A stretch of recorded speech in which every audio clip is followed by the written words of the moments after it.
नमस्कार सभी बच्चों को। आज फिर से हम लोग एक नए क्लास को लेकर आपके सामने प्रस्तुत है बच्चों। होप कि आपने पहले वाली सारी वीडियोस देख ली होंगी और आपको काफ़ी हद तक चीज़ें समझ में आ रही होंगी। ठीक है, तो आज फिर से मैं हिंदी जो पेडागोजी है उसके 30 क्वेश्चंस आपके सामने लेकर आया हूं बच्चों। और अभी तक देख लीजिए आप 20th क्लास हमारी चल रही है, 20वीं क्लास आज है हमारी। और जैसे हमने आपको कहा था कि हम 30 क्लासेस का 30 जो सुपर 30 क्वेश्चंस का जो सीरीज है वो आपके सामने लेके आएंगे, जिसमें आज हमारी 20th क्लास चलेगी। ठीक है, आज भी हम हिंदी पेडागोजी की ही बात करेंगे और लेटेस्ट जो क्वेश्चंस पर लेटेस्ट पैटर्न पर बेस्ड क्वेश्चंस की हम डिस्कशन करेंगे आपके सामने। और इससे आपके काफ़ी कॉन्सेप्ट्स भी क्या हो जाएंगे बच्चों, क्लियर हो जाएंगे। ठीक है, तो स्टार्ट करते हैं आज की क्लास। और अभी जितनी भी पिछली वीडियोस अभी तक हमने यूट्यूब पे रखी हैं, डाली हैं, उनको भी देखें आप लोग।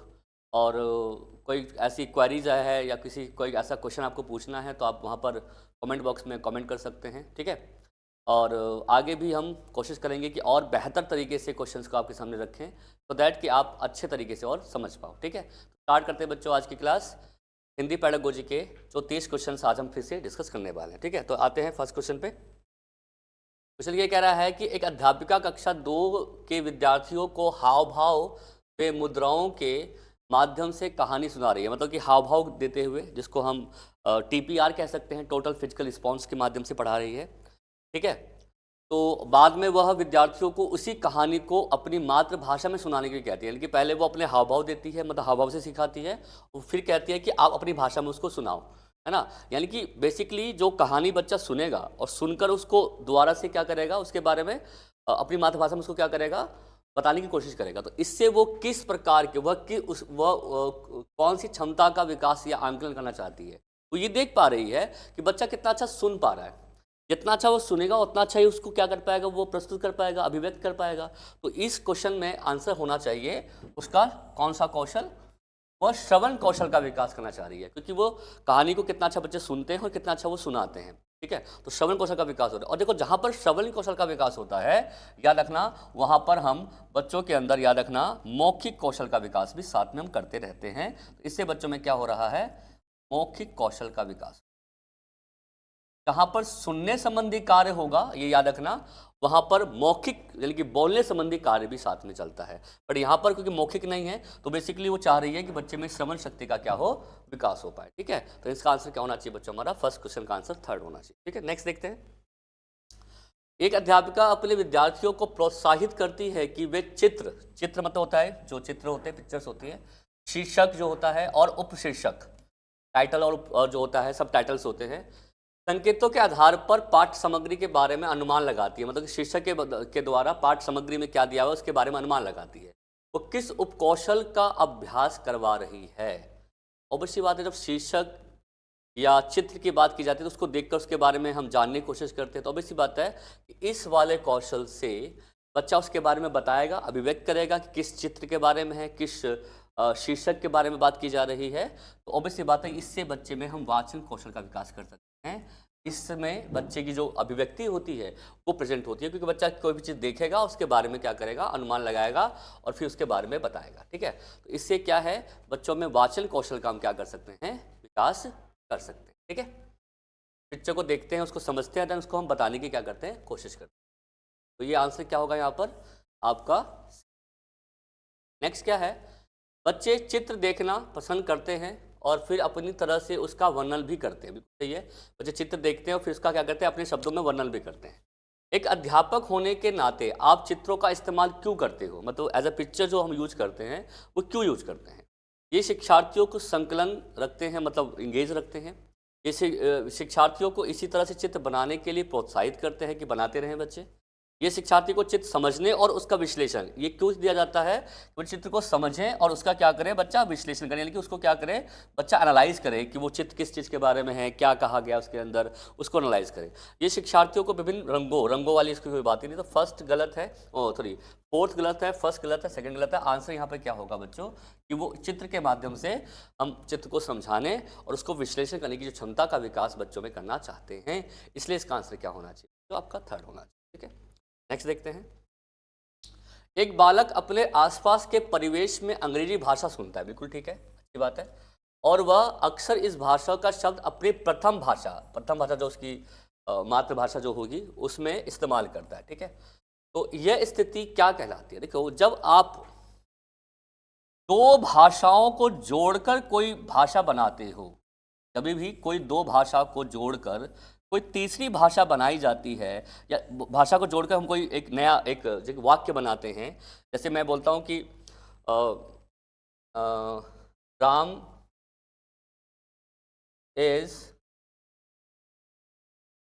वेरी, मैं एग्जांपल ले लूँ, मैं जैसे बोलता हूँ कि राम वहाँ पर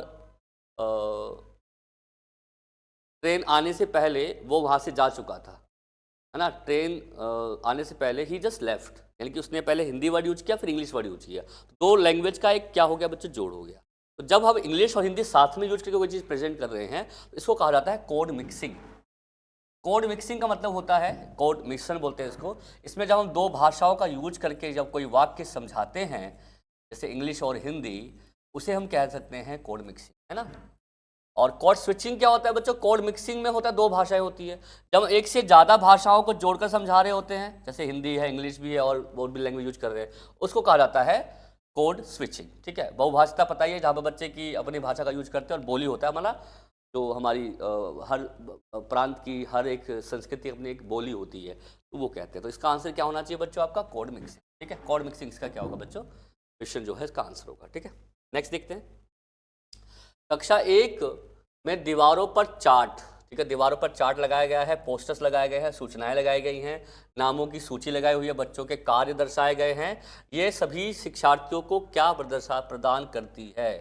देखो, जब हम कोई चीज़ पिक्चर दीवार के माध्यम से, आपने सुना होगा एक बाला ना एक शब्द है, बाला एक शब्द होता है, बाला होता है बिल्डिंग एज लर्निंग एड। हम बिल्डिंग के ऊपर पिक्चर्स लगाते हैं, तो बिल्डिंग एज लर्निंग एड, कि हम बिल्डिंग को ही लर्निंग के रूप में प्रेजेंट करते हैं। तो इसको क्या कहा जाता है? इसको कहा जाता है चित्रकारी एवं पेंटिंग समृद्ध परिवेश। नहीं, इसको कहते हैं मुद्रित, मुद्रित होता है जो चीज दी हुई लिखी हुई होती है, लिखित समृद्ध परिवेश। इसको हम प्रिंट जो संबंधी कार्य क्रियाकलाप होते हैं या जो परिवेश होता है उसको, यानी कि बच्चे को आसपास चित्र वगैरह देखेंगे, पिक्चर्स वगैरह देखेंगे, बच्चा उसको देखकर सीख सकते हैं। तो मुद्रित लिखित समृद्ध कहा जाता है। इसका आंसर क्या होगा आपका? सेकंड। इसको हम प्रिंट एनरिच जो है एनवायरनमेंट हम कह सकते हैं कि ये वर्ड यूज होता है इसके लिए। ठीक है, रंगदार ऐसा कुछ होता नहीं, आनंद वाले परिवेश ऐसा कुछ होता नहीं। आंसर क्या होगा? मुद्रित लिखित, जो लिखित सामग्री हमारे क्लासरूम के अंदर होती है, जैसे पिक्चर्स के माध्यम से, पोस्टर्स के माध्यम से, सूचनाओं के माध्यम से, नाम, ये सारे बाला कहला जाते हैं। और बाला मतलब क्या होता है कि एक प्रिंट समृद्ध वातावरण हम बच्चों को प्रदान करते हैं। तो इसलिए इसका आंसर क्या होगा बच्चों? सेकेंड। नेक्स्ट देखते हैं। एक अध्यापिका कक्षा 5 के विद्यार्थियों को एक पल में मुक्त लेखन, मतलब कि बच्चा मुक्त लेखन करे, मतलब एक फ्री राइटिंग कह सकते हो आप, गतिविधि करवाती है। इस लेखन कार्य का उद्देश्य क्या होगा बच्चों? तो लेखन हम क्यों लिखवाते हैं? कि ताकि बच्चा अपनी बात को लिख पाए, अभिव्यक्त कर पाए, बिना किसी मतलब झिझक से अपनी बात को रख पाए। शिक्षार्थियों के पास स्वतंत्रता है कि वह लिखे या ना लिखे। अच्छा, ऐसा तो नहीं है, लिखने के लिए हम कह ही रहे हैं। हाँ, शिक्षार्थी को रचनात्मक के लिए स्वतंत्रता होगी ना, कि बच्चा अपने हिसाब से बनाएगा चीज़ों को, तो ये हो सकता है। शिक्षार्थियों में अपनी भाषा की सटीकता का आंकलन, सटीकता तो हो ही नहीं सकती भाषा में, आंकलन होता भी नहीं, गलत है। क्या को महसूस नहीं हो पाता कि उन्हें बहुत अधिक लिखना है और इससे करने के बाद वे स्वतंत्र महसूस करते हैं, ऐसा भी नहीं है। हाँ, कि बच्चा अपनी बातों को स्वतंत्र रूप से, रचनात्मक रूप से क्या कर पाते हैं, लिख पाते हैं, उनको अपनी बात को कहने का पूरा अवसर मिलता है मुक्त लेखन के। इसलिए इसका आंसर जो होना चाहिए आपका क्या होना चाहिए? आपका सेकंड होना। ठीक है, second is the right answer. Next देखते हैं। भाषा अधिगम को संवर्धन किया जा सकता है। संवर्धन होता है बढ़ाना बच्चों। भाषा अधिगम कितने अच्छे से आप बढ़ा सकते हो, अच्छा कर सकते हो, तो बढ़ावा देना कह सकते हो आप। कैसे दोगे आप बढ़ावा?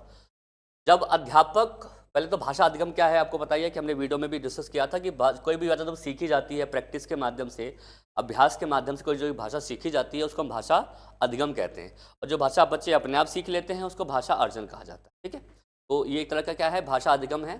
तो अध्यापक अधिक से अधिक शिक्षण सामग्री का प्रयोग करे, ऐसा हो सकता है। वैसे अध्यापक शिक्षार्थियों की प्रगति की जांच करने के लिए साप्ताहिक रूप से लिखित परीक्षा ले, नहीं। अध्यापक कक्षा में एक ऐसी वास्तविकता स्थितियां सृजित करे कि विद्यार्थी एक दूसरे के साथ अंतर्क्रिया करें। बिल्कुल ठीक है कि बच्चे, ऑब्वियसली बात है कि बच्चे दूसरे के द्वारा भी भाषा सीख सकते हैं, तो ऐसी वास्तविक एनवायरनमेंट को क्रिएट करें जहां बच्चे एक दूसरे की हेल्प से, यानी कि एक बच्चा दूसरे को सिखाए और दूसरा यानी कि इसमें अब ये कह सकते हैं कि परस्पर रूप से बच्चे सीखें, परस्पर रूप से बच्चे क्या करें, सीखें। ऐसा एनवायरनमेंट हम तैयार कर सकते हैं। और बच्चा देखो जब दूसरे के साथ मिलजुल के अंतःक्रिया से सीखता है तो अधिक तरीके से, अधिक अच्छे तरीके से सीखता है बच्चों। इसलिए इसका आंसर क्या होना चाहिए आपका, दैट इज दैट। एक बार फोर्थ भी पढ़ लेते हैं। अध्यापक विद्यार्थी को संवाद कंठस्थ, देखो कंठस्थ हमेशा नेगेटिव वर्ड होता है, याद रखना। कंठस्थ होता है कोई चीज़ रटना, कोई चीज़ क्या होता है बच्चों, रटना होता है। तो रटना तो हम वैसे भी आपको पता ही है, तो हम दूर ही रखते हैं। पॉजिटिव क्वेश्चन में हमेशा इसके आंसर क्या होते हैं, गलत होते हैं। रटना वाला आंसर तो हो ही नहीं सकता इसका, ठीक है। नेक्स्ट देखते हैं एक बार, तो इसका आंसर क्या होना चाहिए बच्चों हमारा, थर्ड। कक्षा 4 की अध्यापिका अपने विद्यार्थियों को रोल प्ले आपको पता ही है, एक तरह का ड्रामा टाइप का होता है जिसमें छोटे छोटे रोल दिए जाते हैं बच्चों को, बच्चे उसको प्ले करते हैं, करने के लिए कहती है, जिसमें उन्हें दिए गए विषय पर अपने विचार का आदान प्रदान करना है। यानी कि जो टॉपिक दिया हुआ है उस पर बच्चे क्या करें, वार्तालाप, यानी कि आदान प्रदान होता है एक तरह से, क्या करे बच्चा, कम्युनिकेशन करे, क्या करे, कम्युनिकेशन, यानी कि बच्चा क्या करे, संप्रेषण करे। तो वह किस कौशल को संवर्धन, यानी किस कौशल को बढ़ावा देना चाहती है। अब इसी बात है कि बच्चा बातचीत करेगा, बच्चे का क्या होगा, वाचन का विकास होगा। तो क्या होगा इसका आंसर, सीधा से सीधा वाचन। वाचन मतलब होता है बोलना, मौखिक अभिव्यक्ति इसको हम कह सकते हैं, मौखिक अभिव्यक्ति हम उसको कह सकते हैं। तो इसका आंसर क्या होना चाहिए बच्चा हमारा, दैट इज वाचन, ठीक है। तो क्योंकि कम्युनिकेशन करे तो बच्चा बोलेगा, तो वाचन करेगा, तो आंसर क्या है हमारा, थर्ड। नेक्स्ट है, एक अध्यापिका लक्ष्य भाषा का अध्ययन करवाते समय बच्चों के उत्तरों को उनकी मातृभाषा में स्वीकार कर रही है। लक्ष्य भाषा वो होती है जो बच्चा सीख रहा होता है क्लासरूम, तो हम इंग्लिश में टारगेट लैंग्वेज कहते हैं। टारगेट लैंग्वेज, देखो इंग्लिश में भी क्यों बता रहा हूँ, क्योंकि आजकल हिंदी और इंग्लिश पेडागोजी के जो क्वेश्चन हैं लगभग सेम से होते हैं। जो इंग्लिश में पूछते हैं वही हिंदी में पूछते हैं। तो आपको अगर पता होगा वर्ड के बारे में तो आप अच्छी इसके आंसर आराम से देख कर दे सकते हैं। एक अध्यापिका लक्ष्य भाषा का अध्ययन कराते समय उसकी मातृभाषा को स्वीकार करती है, मतलब वो उसको अपनी भाषा में जो बोलता है बच्चा उसको स्वीकार किया जाता है, और उसकी भाषा को समझने का प्रयास करती है, कोशिश करती है कि बच्चे की भाषा क्या कहना चाहता है। तो ये वो किस चीज़ पे विश्वास रखती है। सभी बच्चे एक समान गति से सीखते हैं, एक समान गति तो हो ही नहीं सकती, गलत है।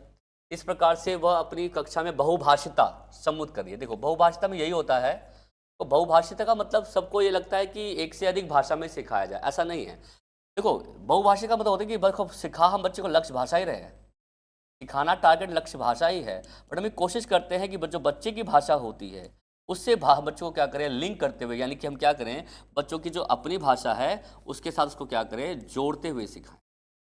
तो ये बहुभाषिता है, और आजकल इंडिया में चल भी रहा है बच्चों, कि हमारा इंडिया एक बहुत विविध रूपी देश है। और जब विविध रूपी देश में क्या होता है कि अलग प्रकार की योग्यता वाले लोग होते हैं, अलग प्रकार की भाषा वाले बच्चे होते हैं। तो सबकी भाषा को हम देखो बोल तो नहीं सकते, सबकी भाषा को हम समझ तो नहीं सकते, बट हाँ हम कोशिश कर सकते हैं कि जो सिखा रहे हैं उसको हम बच्चों की भाषा से जोड़ते हुए सिखाएं। तो उसी को कहा जाता है बच्चों बहुभाषिता, ठीक है। तो इसका आंसर आपका यही होना चाहिए। वैसे देख लेते हैं, बच्चों की भाषा को प्रति समझ बनाना संभव नहीं है, इसलिए उसकी भाषा को ध्यान नहीं देना चाहिए, तो गलत है, नेगेटिव वर्ड है।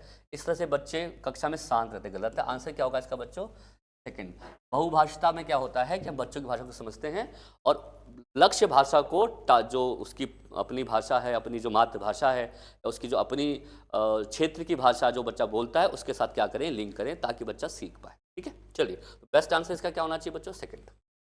नेक्स्ट है, भाषा अधिगम में एक युक्ति के रूप में कथा वाचन का उद्देश्य क्या है। कथा मतलब कोई भी स्टोरी को जो हम बोलते हैं, स्टोरी को हम जो नरेट करते हैं, है ना, कथा का वाचन होता है, कथा सुनाई जाती है, उसका क्या उद्देश्य होता है। शिक्षार्थियों को कहानी से मिला संदेश पढ़ाना, गलत। शिक्षार्थियों को कहानी अच्छी तरह से याद नेगेटिव वर्ड होता है, गलत। शिक्षार्थियों को भाषा संबंधी कार्यों में संलग्न रखना, हाँ मतलब एक्टिविटी बच्चा करेगा, बिल्कुल ठीक है। शिक्षार्थियों को कहानी पढ़ने में समर्थ बनाना तो ख्याल नहीं करते, हाँ, बट भाषा संबंधी देखो जब वो कथा वाचन करेगी तो बच्चे बहुत सारे शब्द आएंगे, ऐसे वाक्य आएंगे, बच्चा उसको समझेगा तो एक्टिविटी कर पाएगा लैंग्वेज संबंधी। तो ऑब्वियसली बात है, इसका आंसर क्या होना चाहिए हमारा, संकलन करना, यानी कि थर्ड इसका आंसर आपका होना, ठीक है। पढ़ने में समर्थ बनाना खैर ऐसा उतना वो इम्पोर्टेंट नहीं लग रहा। मेन क्या है कि बच्चों भाषा संबंधी जो कार्य कराए जा रहे हैं बच्चा उसमें क्या रहे, इन्वॉल्व रहे, तो इसका आंसर क्या होना चाहिए हमारा, थर्ड। नेक्स्ट है, एक भाषा अध्यापिका अपने शिक्षार्थियों को निर्धारित पूरक पुस्तकें वो होती है बच्चों जो बुक्स के अलावा बच्चे लैंग्वेज पढ़ते हैं। देखो सारा ज्ञान किताब के अंदर तो नहीं है कि किताब से ही सारा ज्ञान हम ले सकते हैं। किताब के अलावा भी बहुत सारी कहानी की किताबें होती हैं, पत्र पत्रिकाएँ होती है। पत्रिका आपने सुना होगा, जैसे नंदक, चंपक, इनकी कहानी भी होती है बच्चों। तो पूरक वस्तु वो होती है जो किताब से हटकर हमें ज्ञान देती हैं, ठीक है। से एक लघु कथा, मतलब एक छोटी कथा, या कोई वृतांत। वृतांत होता है जैसे ट्रेवलॉग, जो यात्रा के बारे में कोई चीज़ या वृतांत दिया जाता है, कोई नरेशन दी जाती है, नरेट किया जाता है, पढ़ने के लिए प्रोत्साहन करती है। तो पूरक पुस्तकें से पठन के लिए प्रोत्साहित करने का प्रमुख उद्देश्य क्या होता है बच्चों? क्या उद्देश्य होगा? तीव्र गति से बच्चा कौशल का विकास करे? नहीं। मौखिक व्यक्ति अधिगम कौशल का विकास करे? हो सकता है, हाँ। अलग अलग बुक से पढ़ेगा तो बच्चे में गहन रूप से बच्चा पठन कर पाएगा, ये है बच्चों, क्योंकि उसको एक से ज़्यादा क्या मिल रहे हैं, रिसोर्सेज मिल रहे हैं पढ़ने के, है ना।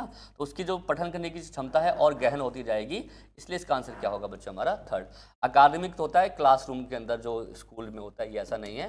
तो ये तीनों गलत है। आंसर क्या होना चाहिए? गहन विस्तृत पठन, कि बच्चा एकदम डिटेल में और उसके बारे में जान पाएगा। किताब के अलावा भी और चीज़ें होंगी जिससे बच्चा अधिक भाषा का जो निर्माण है, भाषा का सृजन है, बच्चा कर पाएगा। इसलिए इसका आंसर क्या होना चाहिए हमारा? थर्ड। नेक्स्ट है, एक अध्यापिका कक्षा 4 के शिक्षार्थियों को हमारे त्योहार, मतलब फेस्टिवल्स, कविता पढ़ा रही है। कविता पूरी कर लेने के बाद किस पर चर्चा करने की जरूरत नहीं है? नॉट। किस पर चर्चा करने की आवश्यकता नहीं बोला है, नेगेटिव है। कविता के मुख्य बिंदु और थीम, यस। आजकल आपको पता है कि हमारी जो अधिगम है वो थीम बेस्ड ही हो गई है, तो थीम को तो हमें बिल्कुल चर्चा में रखना ही है। कविता में ध्वनात्मक शब्द, जो ध्वनि शब्द हैं, जो साउंड्स यूज किए गए हैं, उस पर बारे में जानकारी हम देंगे। कविता का संदर्भ, यस, किस कॉन्टेक्स्ट में बात कही गई है ये भी बताना है। व्याकरणीय बिंदु, ये थोड़ा कम इफेक्टिव बच्चों, कि व्याकरण पर ध्यान देंगे, ये कम इफेक्टिव है। बाकी तीनों बिंदु इंपॉर्टेंट होनी चाहिए। तो बेस्ट आंसर यहाँ पर क्या होगा बच्चों आपका? थर्ड। उसने बोला कम कम ध्यान देंगे व्याकरणीय बिंदुओं पर, ग्रामर पर हम कम ध्यान देंगे, उसके अर्थ पर, उसके शीर्षक पर, उसमें जो शब्द यूज किए गए हैं उस पर, इन शब्दों पर, इन सब चीज़ों पर हम ध्यान दें। बेस्ट आंसर इसका क्या होना चाहिए बच्चों? 4। नेक्स्ट देखते हैं। कक्षा 5 के अध्यापिका ने महसूस किया कि उसकी कक्षा के विद्यार्थियों द्वितीय भाषा जो वह पढ़ा रही है के साथ साथ अपने घर की भाषा के शब्दों व वाक्यों का इस्तेमाल कर रहे हैं। अब इसी बात बच्चे करते भी है ना। तो इसे क्या कहा जाता है? इसे किस रूप में कहते हैं? तो बच्चा दो भाषा को जोड़कर सीख रहा है। नई पीढ़ी के विद्यार्थी हैं? नहीं। सामाजिक भाषिक व्यवहार कर रहे हैं, कोड स्विचिंग और कोड मिक्सिंग कर रही है। हाँ बिल्कुल ठीक है ना, देखो ना, वो लक्ष्य भाषा के साथ बच्चे अपनी घर की भाषा का भी यूज भी कर रहे हैं। इसका आंसर क्या होना चाहिए बच्चों आपका? या भाषा अंतरण, ट्रांसमिशन। हाँ ऑब्वियसली बात है कि एक लैंग्वेज दूसरे में यूज किया जा रहा है, तो स्विचिंग में तो एक साथ ही भाषा होती है, तो ये भी नहीं होगा, ये भी नहीं होगा। आंसर क्या बच गया बच्चे? फोर्थ, कि वो भाषा अंतरण कर रहे हैं, ट्रांसमिशन कर रहे हैं, क्योंकि एक लैंग्वेज को दूसरे लैंग्वेज में क्या कर रहे हैं? यूज कर पा रहे हैं। तो ट्रांसमिशन होता है कि जब हम एक भाषा को दूसरे भाषा में प्रयोग कर पाते हैं।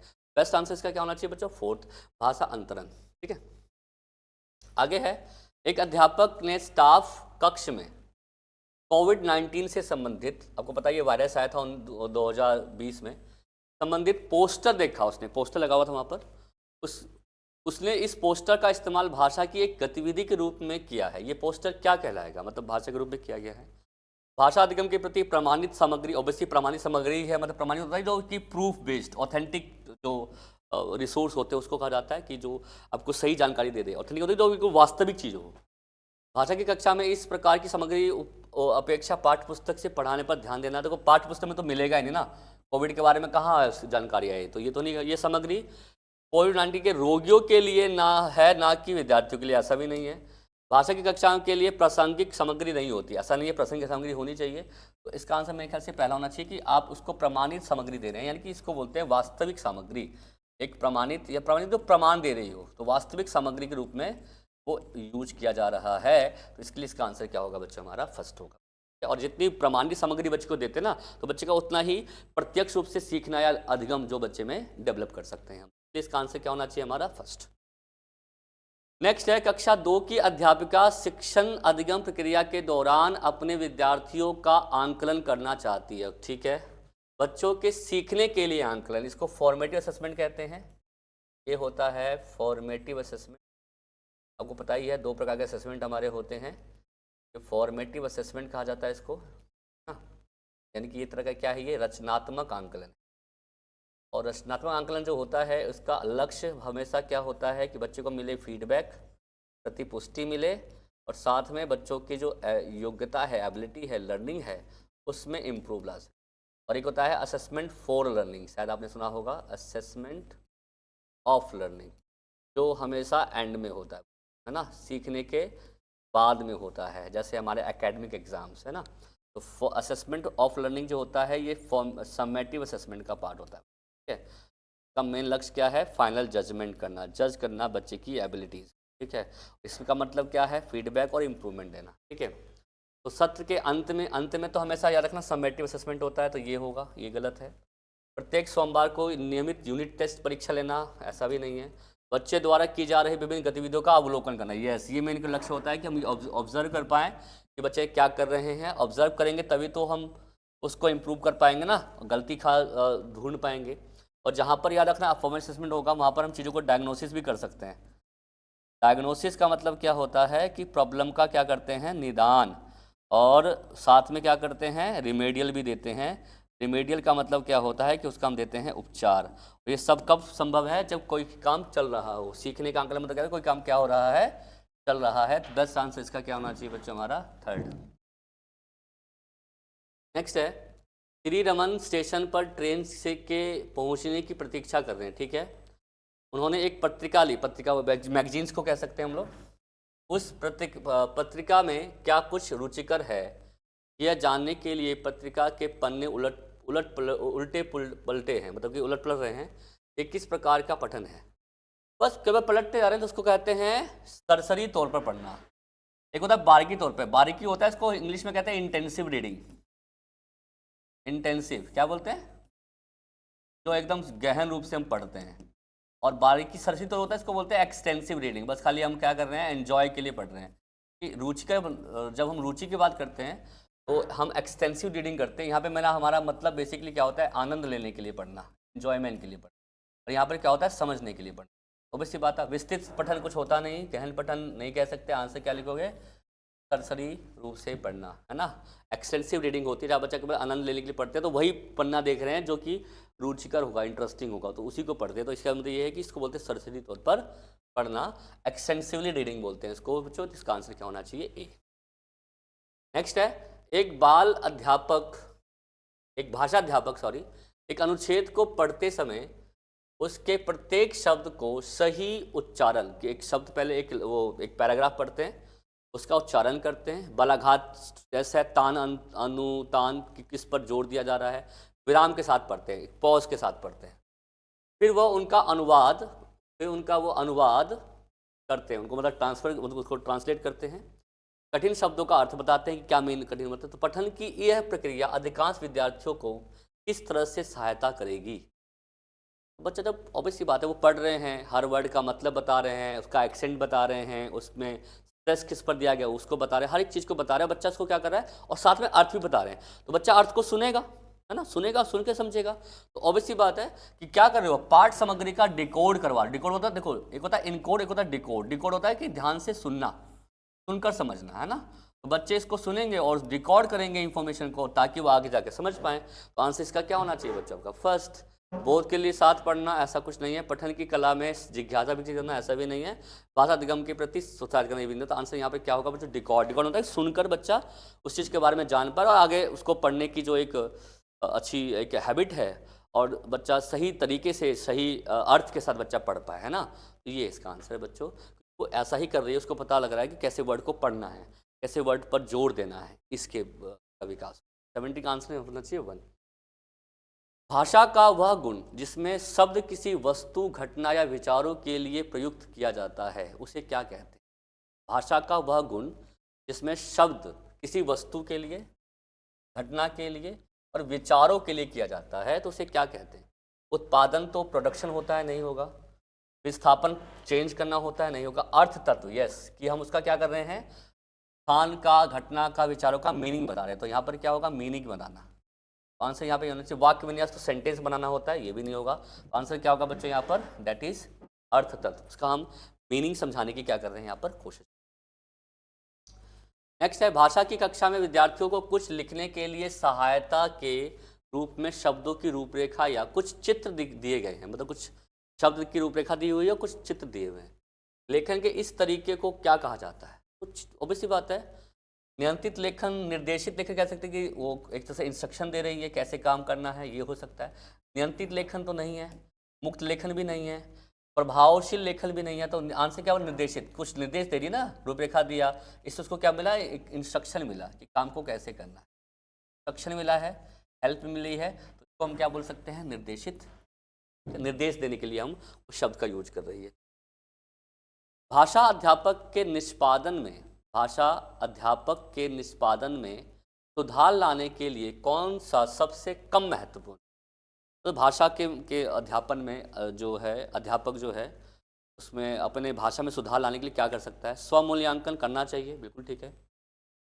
उपचारात्मक शिक्षण तो बच्चे के लिए खैर होता है, तो ये तो नहीं होना चाहिए क्योंकि ये तो टीचर करते हैं। उपचारात्मक शिक्षण तो बच्चों को दिया जाता है, अवलोकन भी करेगा वो और प्रतिबिंब भी करेगा, ये तीनों ठीक है, ये तीनों ठीक है। बट उपचारात्मक जो शिक्षण जो होता है वो स्टूडेंट्स के लिए होता है, लर्नर्स के लिए होता है ना। यहाँ पर टीचर्स की बात की जा रही है, तो आंसर यहाँ पे क्या होना चाहिए बच्चों? हमारा सेकंड है ना, क्योंकि बोला कम कम प्रभावी है, तो कम यानी कि उपचारात्मक शिक्षण है, क्योंकि वो तो हम बच्चों के लिए करते हैं ना, बच्चे की समस्या को ढूंढते हैं फिर इसको सॉल्व करने की कोशिश करते हैं, तो इसलिए इसका आंसर क्या होगा आपका? सेकंड। कक्षा 5 की अध्यापिका रीमा अपने विद्यार्थियों को अंग्रेजी पढ़ाने के लिए तरह तरह की सामग्री लाती है, ठीक है भाई, जैसे समाचार पत्र लाती है, बिल्कुल ठीक है, इससे बच्चा सीखेगा। रेलवे सामग्री समय सारणी लेके आती हैं, मेन्यू कार्ड्स लेके आती हैं, तो ये वह किस प्रकार की सामग्री के प्रयोग को प्रोत्साहित दे रही है? देखो ये सब भाषा के रूप में क्या है? ये सब प्रमाणित सामग्री, ऑथेंटिक रिसोर्स कह सकते हैं इसको हम। अनुकूलित सामग्री नहीं है, स्वनिर्मित सामग्री भी नहीं है, सरलता से उपलब्ध सामग्री भी नहीं है, आंसर क्या होगा? प्रमाणित। इसको हम ऑथेंटिक कह सकते हैं, जो कि भाषा को अच्छे रूप से प्रेजेंट कर सकते। तो ऑथेंटिक यानी कि एक वास्तविक रूप से, जो वास्तविक कह सकते हो, वास्तविक सामग्री के रूप में इसका वो प्रयोग कर। ये आंसर यहाँ पर क्या होना चाहिए? प्रमाणित। प्रमाणित सामग्री बहुत अच्छी होती है, जो बच्चे को कोई चीज़ देखकर उसके बारे में जानकर सीखने का मौका जनरली देती है।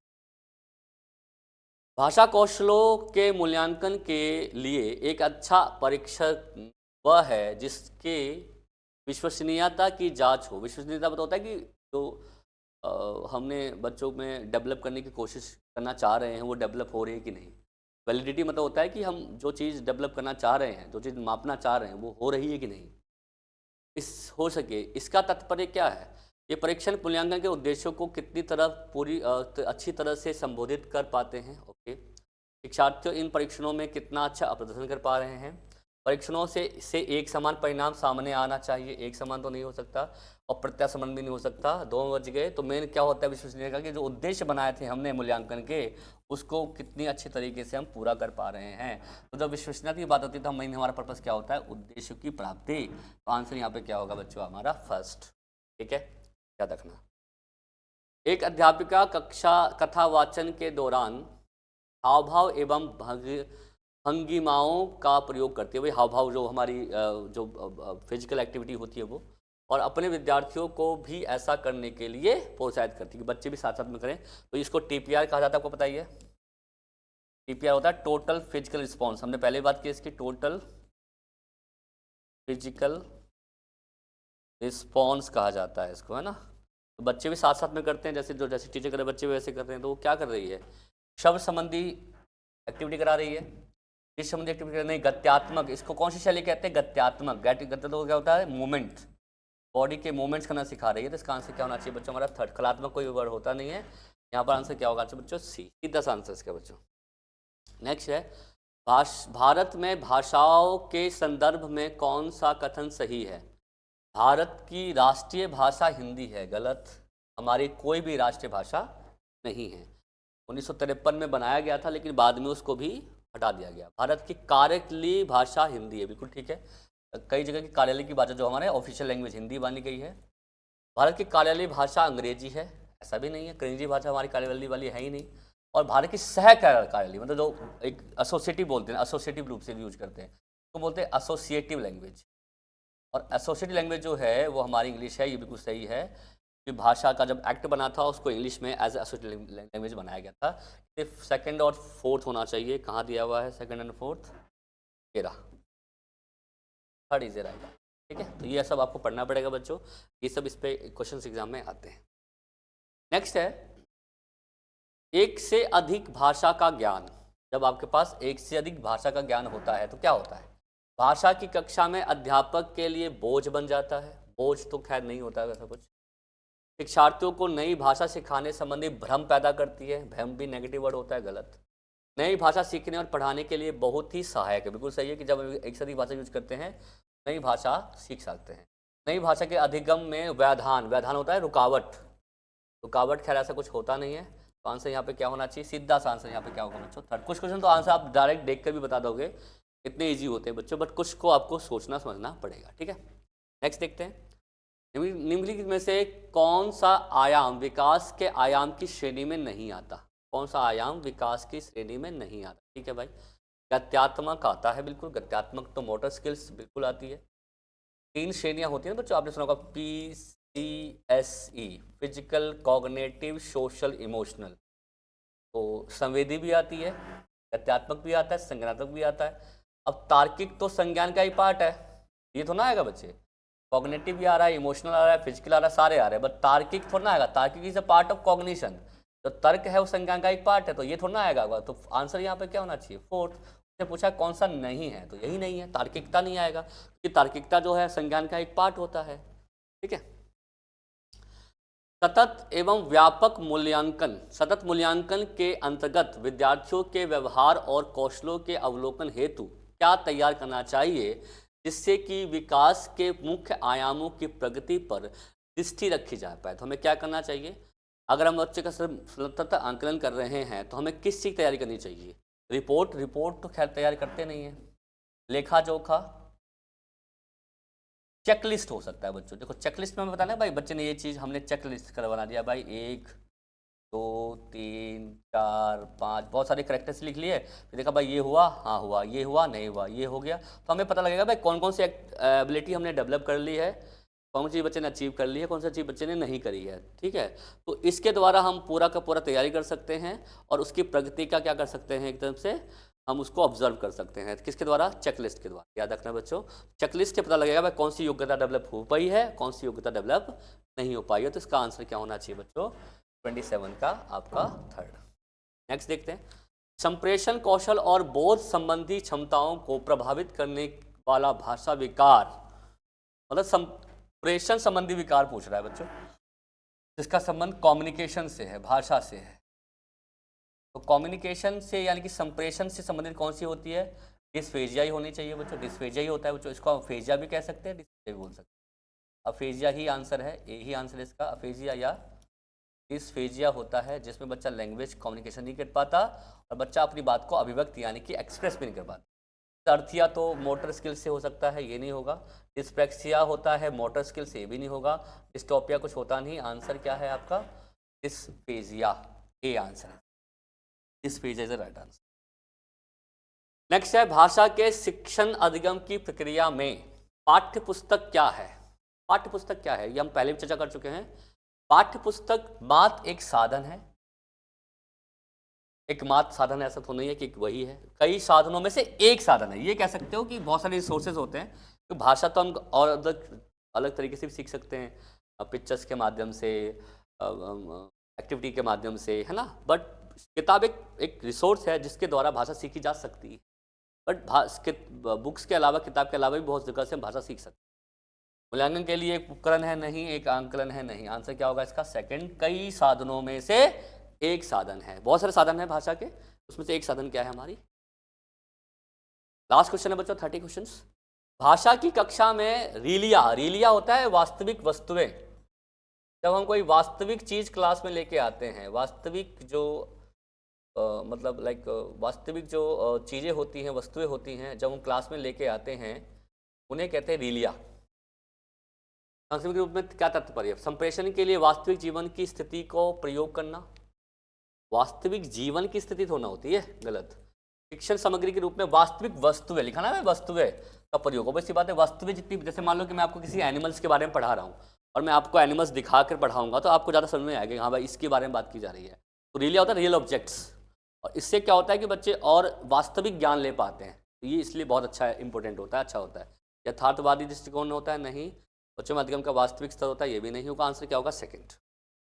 लास्ट क्वेश्चन है बच्चों, ये हमारा हो गया। आई होप कि हमने बेस्ट 30 जो क्वेश्चंस थे हिंदी पेडागोजी के वो आपके सामने डिस्कस किए बच्चों। और ये जो क्वेश्चंस बनाए गए हैं, लिए गए हैं, ये जो लेटेस्ट हमारा जो पैटर्न है, जो क्वेश्चन एग्जाम में आ रहे हैं सीटेट के अंदर, उस पर लिए गए हैं बच्चों। तो लेटेस्ट पैटर्न से आपको ज़्यादा अच्छे तरीके से कॉन्सेप्ट में आएगा बच्चों, और आराम से आप आज को अच्छे से क्या कर पाएंगे, यूज़ कर पाएंगे। ठीक है बच्चों, तो होप आज की क्लास आपको अच्छी लगी होगी। अगर अच्छी लगी है तो प्लीज़ इसको अच्छे से लाइक कीजिए, शेयर कीजिए वीडियोज़ को, एंड चैनल को सब्सक्राइब कर लीजिए ताकि आपको आने वाली वीडियोज़ भी मिलती रहें। और जैसे कि 20th वीडियो थी हमारी, अभी 10 वीडियोज़ और आनी हैं, और कुछ और सरप्राइज़ भी आपके लिए आने वाला है बच्चों, वो मैं आपको अगले वीडियोज़ में बताऊँगा। ठीक है, थैंक यू वेरी मच बच्चों। आई होप कि आज की क्लास आपको अच्छी लगी होगी। मिलते हैं नेक्स्ट वीडियो में नेक्स्ट टॉपिक के साथ। Thank you very